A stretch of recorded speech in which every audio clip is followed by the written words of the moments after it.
ஆராய்ச்சி மணி தமிழ்நாட்டில் அன்று ஆண்டு கொண்டிருந்த மன்னர்களையே கேள்வி கேட்பதற்காக பயன்படுத்தப்பட்ட மணிதான் ஆராய்ச்சி மணி. இன்று தேர்தல் களத்தில் நிற்கும் போது சொன்னதை செய்தார்களா, சொல்வதை செய்ய போகிறார்களா என்பதை கேள்வி கேட்பதற்காக இந்த ஆராய்ச்சி மணி. 4 வழிச்சாலை திட்டம் அவருடைய ஒரு மிகப்பெரிய சாதனையாக அவர் சொல்லிட்டு இருக்கிறார். கன்னியாகுமரி மாவட்டத்தில் இந்த மாதிரி ஒரு 4 வழிச்சாலை வந்தா நல்லா இருக்கும்னு சில மக்கள் கூட நினைக்கிறாங்க. அது ரொம்ப வேகமாக கேரளாவுக்கு போறதுக்கெல்லாம் வசதியா இருக்கும்னு சொல்லி, நீங்க அதை பற்றி என்ன நினைக்கிறீங்க? ரொம்ப வேகமாக கேரளாவுக்கு போற நினைக்கிறவங்க எத்தனை பேர் இருப்பாங்க? நான் ஒரு ஒர்க் அவுட் பண்ணி பார்த்தா கூடி போனால் ஒரு 1000 பேர் இருப்பாங்க. கன்னியாகுமரியிலிருந்தோ நாகூர்லேருந்தோ திருவனந்தபுரத்துக்கு வேகமாக போகிறது. திருவனந்தபுரத்தில் அங்கே என்ன இல்லை, என்னது இருக்குது, அங்கே என்ன இருக்குது, அங்கே ஒன்றுமே இல்லை. சில ஹாஸ்பிட்டல்ஸ் இருக்குது, சில கொஞ்சம் சின்ன, திருவனந்தபுரம் சின்ன டவுன் தான். அங்கே போகிறதுக்கு 4 விதமான போக்குவரத்து வசதிகள் நம்ம இருக்குது. ஒன்று கடல் பக்கமாக ஒரு சாலை போயிட்டுருக்கு, ஸ்டேட் ஹைவேன்னு சொல்லுவாங்க. ஸ்டேட் ஹைவே ஒன்று இருக்குது. மலைப்பாதையாக மலை சைடாக இன்னொரு ஸ்டேட் ஹைவே போயிட்டுருக்கு. மாவட்ட மத்தியில் பல காலமாக இருக்கக்கூடிய ராஜபாதைன்னு சொல்லுவாங்க. அது கிளைக்காவிளை, மார்த்தாண்டம், தக்கலை, நாகர்கோவில், கன்னியாகுமரி அந்த பாதை இருந்துட்டு. அது போக ரயில்வே லைன், அடிக்கடி ரயில்வே லைன் இருக்குது, பிராட்கேஜ் லைன் அடிக்கடி போகுது. இது கன்னியாகுமரி மாவட்டத்திலிருந்து திருவனந்தபுரம் போகிறதுக்கு தேவைக்கும் அதிகம். அதனால ஒரு புது ரோடு தேவையே இல்லை. 2003 கவர்மெண்ட் ஆஃப் இந்தியா, மத்திய அரசாங்கம் பிறப்பித்த உத்தரவு என்னன்னா, இந்த ராஜபாதைன்னு சொல்றது அது நிறைய இடம் இருக்கு, தேசிய நெடுஞ்சாலை அவங்கள்ட்ட அதை நீங்க இதை 4 வழிச்சாலையா அப்கிரேட் பண்ணுங்க. எங்கெல்லாம் இடம் இருக்கோ, பிரச்சனை ஒன்றும் இல்லையோ, அதுல அப்படியே 4 வழிச்சாலை ஆகுங்க. எங்கேயாவது பிரச்சனை இருக்குன்னா, அதாவது ஆக்குபை பண்ணி என்க்ரோச் பண்ணி இருந்தாங்கன்னா அதுல ஒரு மேல் சாலை போடுங்க. அதாவது ஒரு ஓவர் பிரிட்ஜ் ஒன்று போடுங்க, அல்லது ஒரு பைபாஸ், சிறிய பைபாஸ், அப்படிதான் உத்தரவு போட்டாங்க. அதை பண்ணியிருந்தா எப்போவே அந்த ரோடு முடிஞ்சு போக்குவரத்து போயிருக்கும், ரொம்ப வேகமா போயிருக்கும் செய்யலாம். திருவனந்தபுரத்துக்கு 1.5 மணி நேரத்தில் போயிடலாம், பிரச்சனை கிடையாது. அதை போடாம 2008 புதுசா ஒரு 71 கிலோமீட்டர்ல புதுசா, அது டோட்டலி நியூ. அதுக்காக ஆயிரக்கணக்கான ஏக்கர் லேண்ட் இவங்க அக்வயர் பண்றாங்க. அது எப்படி ஆயிரக்கணக்கான ஏக்கர் அக்வயர் பண்றாங்க? எந்த மாதிரி ஏக்கர்? கன்னியாகுமரி மாவட்டத்துல தான் கட்டாந்தரம் எங்க இருக்கு இப்போ? எல்லாமே அருமையான நெல் வயல்கள், அல்லது தென்னந்தோப்பு, அல்லது வாழைத்தோப்பு, ஏதாவது இருக்கும், அல்லது குளம், குட்டை, நீர்வளம் ஏதாவது இருக்குமே. அது எல்லாமே அக்வயர் பண்ணி நிர்மூலமாக்கி லட்சக்கணக்கான மரங்களை வச்சுட்டாங்க. அப்புறம் ஆயிரக்கணக்கான டன் பாறைகளை உடைச்சிட்டாங்க. நூற்றுக்கணக்கான குளம், குட்டைகள், நீர்நிலைகளை மூடிட்டாங்க, சம்மன் போட்டு. அப்புறம் பல 100 கணக்கான வீடுகள், சிறு சிறு குறு கடைகள், ஸ்கூல் எல்லாம் டிமாலிஷ் பண்ணிட்டாங்க. இன்னும் மிகவும் மோசமான என்னன்னா, நிலத்தை 2ஆ பிளந்து நிலத்தின் நீர் ஓட்டத்தையே தடுத்துட்டாங்க. இதெல்லாம் கொஞ்ச நாள் கழிச்சா, 5 வருஷமா 10 வருஷமா கழிச்சா மிகப்பெரிய ஆபத்துகளை உண்டாக்கும். கன்னியாகுமரி மாவட்டத்தை அழைச்சிடும். உடனே தெரியாது, இப்பவே கொஞ்சம் தெரிய ஆரம்பிச்சிச்சு. என்ன கொஞ்சம் போக என்ன ஆகுன்னா, அதுக்கு மேல என்ன பண்றாங்க, பச்சை பசேல் இருந்த இடத்துக்கு மேல அதை அழிச்சுக்கிட்டு காங்கிரீட் போடுறாங்க. காங்கிரீட் எல்லாம் போடும்போது என்ன ஆகும்? கம்ப்ளீட் ஒன்று நீர்வளம் கம்ப்ளீட்டா அழிஞ்சு போகும். மழை பெய்யறதுக்கு ஒரு சாத்தியமே இல்லை. வெப்பநிலை மேலே கூடிக்கிட்டே போகும். இப்பவே தெரியுது நமக்கு.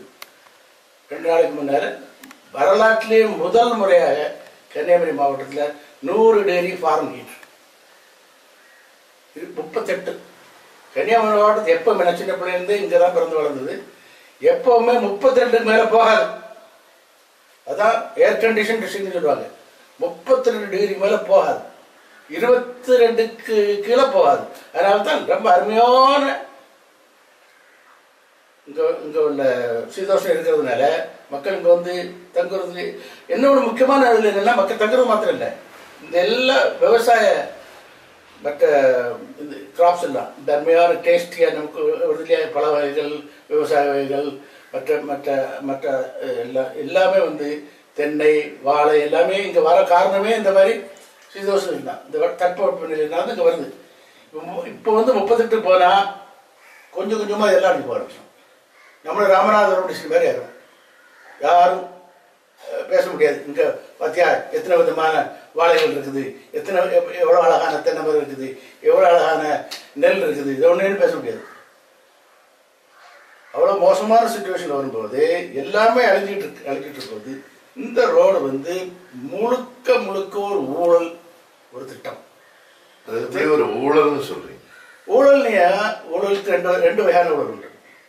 ஒன்று பணத்தையோ மற்ற இதையோ வாங்கி ஒரு டீல் பண்ணுறது, அது ஒரு ஊழல். இது வந்து பணம் பண்ணுறதுக்காகவே, பணம் பண்ண வைக்கிறதுக்காகவே புது திட்டத்தையே உருவாக்குறது, தேவையற்ற ஒரு திட்டத்தை உருவாக்குறது. இப்போ பார்த்தீங்கன்னா இந்த திட்டத்தை, இந்த புது திட்டத்தை கூட 2008 பிரைவேட், அதாவது தனியார் வந்து அமைத்து அதில் டோல் டேக்ஸ் பண்ணுறதுக்காக 706 கோடியில் எஸ்டிமேட் போட்டாங்க. எஸ்டிமேட் போட்டு அதுக்கு டெண்டர் போட்டாங்க. யாருமே டெண்டர் எடுக்கல. டெண்டர் எடுத்தவங்கள கூட டெண்டர் ஃபார்ம் வாங்குறவங்க கூட திருப்பி கொடுத்துட்டாங்க. வேண்டாம், இது கட்டுப்படியாகாது, இது சாத்தியமற்ற ஒரு ப்ராஜெக்ட்.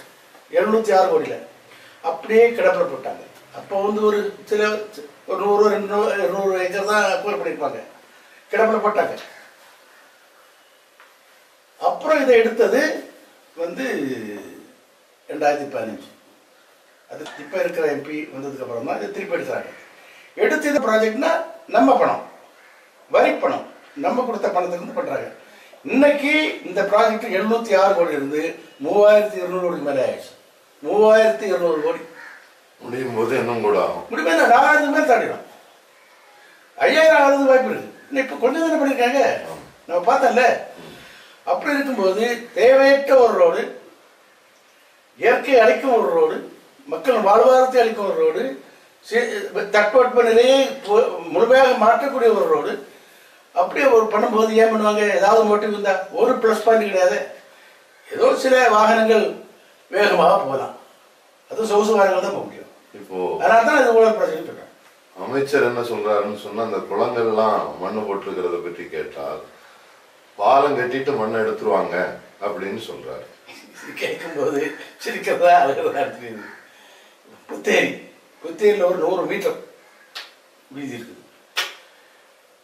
அது இவ்வளவு அகலத்தில் மண்ணு போடுறாங்க. பாலம் கட்டி முடிக்கிறதுக்கு வருஷ கணக்கில் ஆகும். அது முடிக்கிறதுக்கு முன்னாடி இந்த மண்ணெல்லாம் என்ன ஆகும்? அப்படியே கீழே போய் களிமண்ணாக மாறிடும். களிமண்ணாக மாறதுக்கு அப்புறம் சில்ட்டிங்னு சொல்லுவாங்க. அதாவது தண்ணி இப்போ 30-20-30 அடி தண்ணி இருந்ததுன்னா இந்த சில்ட் வந்து தண்ணி வந்து 5 அடி 10 அடி ஆகிடும்.